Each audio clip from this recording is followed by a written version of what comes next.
চোপড়া থানার ধুলিয়াগঞ্জ এলাকায় এক যুবকের অস্বাভাবিক মৃত্যুর ঘটনাকে ঘিরে চাঞ্চল্য ছড়িয়েছে। মৃতের নাম ভাগ্য সিংহ। স্থানীয় সূত্রে জানা গেছে, শনিবার বিকেলে মোবাইল ফোনকে কেন্দ্র করে ভাগ্য সিংহ এবং তার স্ত্রীর মধ্যে বচসা হয়।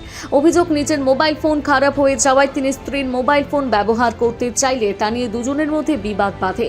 পরে তার স্ত্রী বিষয়টি স্থানীয় কয়েকজনের কাছে জানান। পরিবারের দাবি, ঘটনার পর অভিমান করে ভাগ্য সিংহ বাড়ি ছেড়ে বেরিয়ে যান।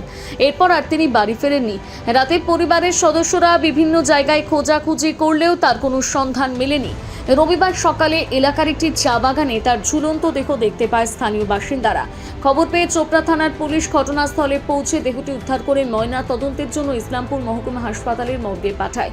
এই প্রসঙ্গে মৃতের দিদি বলেন, দুদিন থেকে ঝগড়া হচ্ছে বলে, ঝগড়া হওয়ার পর থেকে বাবার বাড়ি চলে গেছিল। বাবার বাড়ি থেকে চলে যাওয়ার পর থেকে বলে আর বলে কিছু বলেনি। তারপরে বলে বিচার হওয়ার কথা ছিল, ওবার বলে মোবাইলটা নিয়ে বলে ঝগড়া।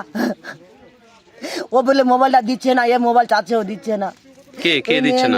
আমার ভাইয়ের বউটা। আচ্ছা, তারপর ওই নিয়ে বলে দুই একটা মারছিল আমার ভাই, মারাটারে বলে চলে গেছে বলে ভাই ওর বাপের বাড়ি, বাপের বাড়ির সামনে। চলে যাওয়ার পর থেকে আর বলে কালকে বলে আবার বলে আসছিল, কালকে বলে আমার ভাইটাকে আবার বলে মিটিং এ ডাকছিল, বিচার বলে হয়েছিল না কি হয়েছিল আমরা জানি না, আমার বড় দিদিও জানে না, আমরা কেউ জানি না। এই জন্য আর আমরা তো বলতে পারছি না। কি নাম আপনার ভাইয়ের? কি নাম? আমার ভাইয়ের নাম হচ্ছে ভাগ্য সিংহ। কোথায় বাড়ি? বাড়ি গোলামি গছে। কখন খবর পেলেন এই ঘটনা ঘটছে?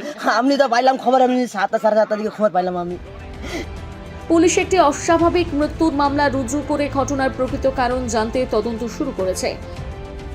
ইসলামপুর চোপড়া থেকে বিশেষ প্রতিবেদন, নিউজ টুডে।